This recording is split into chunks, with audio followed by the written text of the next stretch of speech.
Şabranda körpü faciəsi. Valideynlər uşaqları çiynində çaydan keçirir. Borbor kəndindən fəryad. Şabran rayonunun Borbor kəndində vəziyyət kritik həddə çatıb. Sakinlərin Bakunewsa verdiyi məlumata görə, son aylarda yağan intensiv leysan yağışları nəticəsində Şabrançay üzərində yerləşən körpü tamamilə uçub və kəndlə məktəb arasında əlaqə kəsilib. Hazırda kənddə yaşayan məktəblilər ciddi təhlükə ilə üz-üzədir. Valideynlər məcbur qalaraq azyaşlı uşaqları çiyinlərinə alıb çayın içi ilə qarşı tərəfə keçirməyə çalışırlar. Bu isə hər gün təkrarlanan təhlükəli bir mənzərə yaradır. Sakinlər bildirir ki, çayın içindən keçid zamanı sürüşmə və yıxılma halları qaçılmazdır. Bu isə həm valideynlərin, həm də uşaqların xəsarət alması, hətta faciəvi nəticələrlə üzləşməsi riskini artırır.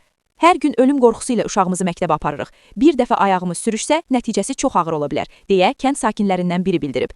Mövcud vəziyyət uşaqların təhsilinə də mənfi təsir göstərir. Bir çox valideynlər təhlükəni nəzərə alaraq övladlarını məktəbə göndərməkdə tərəddüd edir. Bu da onların dərsdən geri qalmasına səbəb olur.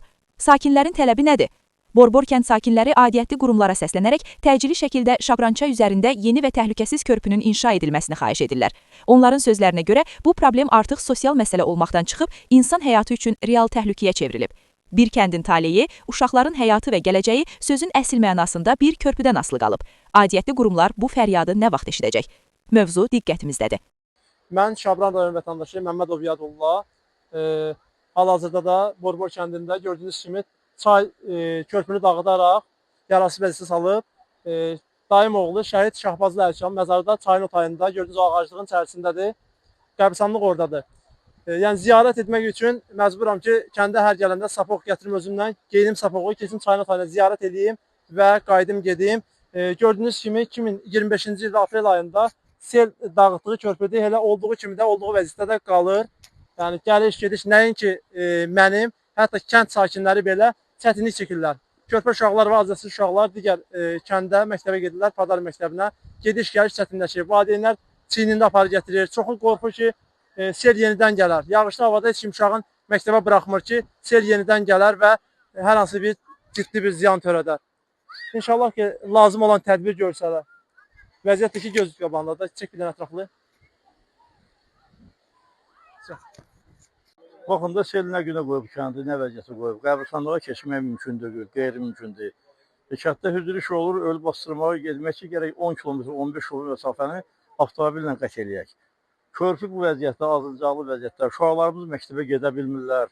Uşaqları burada hər gün biz çiynimizdə o sura məxsus sapoqla ayağımıza gedib çayı o yüzə bu yüzə keçiririk.